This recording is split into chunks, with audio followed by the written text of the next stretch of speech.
As the structures in the facial region are more numerous, for the convenience and easy remembrance of the dissector, the face is arbitrarily divided into anterior and posterior regions. Now you are viewing the right side of the face. Note the yellow-colored line drawn in front of the medial canthus of the eye. The area in front of this line is the anterior region of the face. The area behind this line is the posterior region of the face. Now, let us start our dissection class from the anterior region of the face. To expose the anterior region of the face, make a vertical and 2 longitudinal incisions. Start the vertical incision a centimeter in front of the medial canthus of the eye. Extend it downwards and towards the ventral border of the lower jaw. Then make a longitudinal incision beginning from the middle of the vertical incision up to the angle of the mouth. Then carefully reflect the skin to retain the cutaneous muscle intact.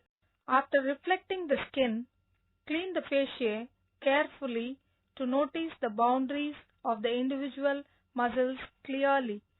This thin flap is the cutaneous muscle. It is inserted to the angle of the mouth to form the retractor anguli oris muscle.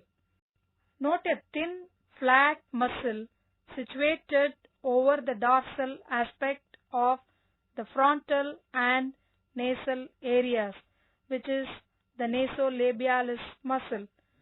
This passes downwards and is inserted to the upper lip and nostrils. Zygomaticus is a narrow ribbon-like muscle situated on the sides of the face. The origin of this muscle is from the zygomatic arch and passes downwards and forwards towards the angle of the mouth for its insertion. Now, the nasolabialis muscle is cut and reflected to expose the muscles of the upper lip and nostrils. These muscles are situated one below the other, which extend from the facial tuberosity to the upper lip or the nostril. This band is the levator labii superioris proprius.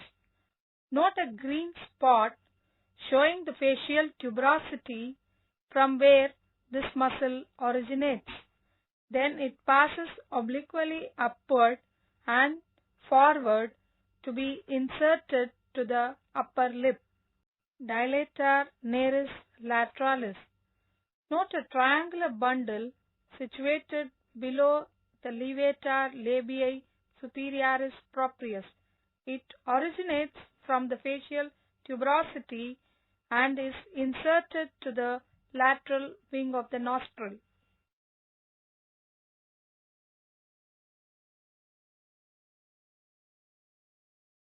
Notice a thick bundle situated below the dilator nares, which is the depressor labii superioris muscle. This originates in front of the facial tuberosity and passes forward to the upper lip. Orbicularis oris is a muscle which is in the form of a sphincter around the anterior opening of the mouth, except at the middle of the upper lip. It blunts with all the muscles that are inserted to the lips. Malaris. This is a triangular muscle situated in front of the eye. It is related above the zygomaticus muscle and behind the facial vein. Note the buccinator muscle, which is the chief muscle of the cheek and It lies below and deeper to the zygomaticus muscle. At this stage, only the anterior part of this muscle is visible. Now, you see the clamp which is holding the depressor labii inferioris. Depressor labii inferioris. The pointer is showing the depressor labii inferioris muscle which is situated below the buccinator. This muscle is inserted to the lower lip. Facial vein. This is a large blue shaded structure in front of the eye, and that is the facial vein. When the vein descends downwards, it receives the angular vein just in front of the malaris and nasal vein and superior labial vein. At this point, the vein disappears between the muscles. During its course, the facial vein receives the inferior labial vein. Then it continues as external maxillary vein. Note the part of the horizontal rami of the mandible which is visible below the depressor labii inferioris.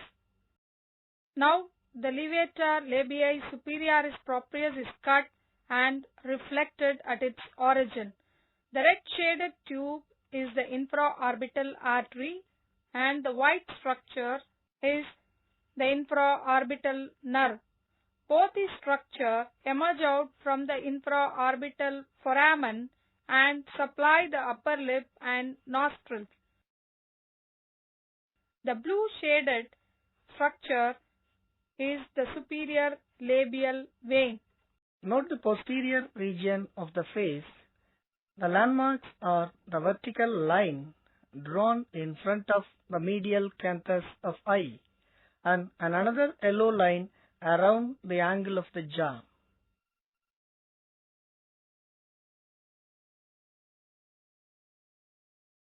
Make an incision on the dorsal median line of the head, commencing from the upper end of the vertical incision made in previous dissection and extend it to the frontal eminence. From here, continue the incision to the base of the horn. From this point, make a vertical incision close to the base of the ear, behind the vertical rami of mandible up to the submaxillary region.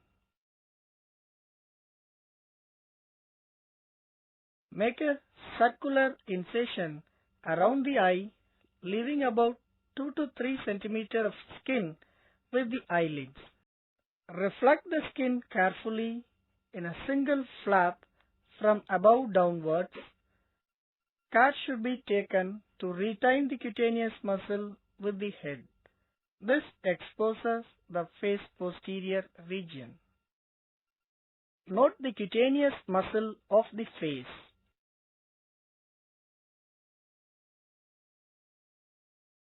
Paratido-auricularis is a long, thin, ribbon-like muscle situated on the external surface of the parotid salivary gland.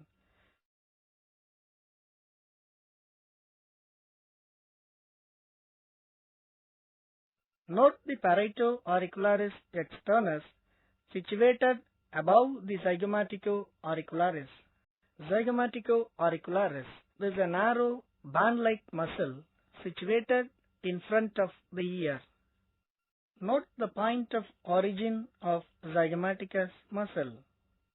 This large, shiny, fibrous structure is the masseter muscle.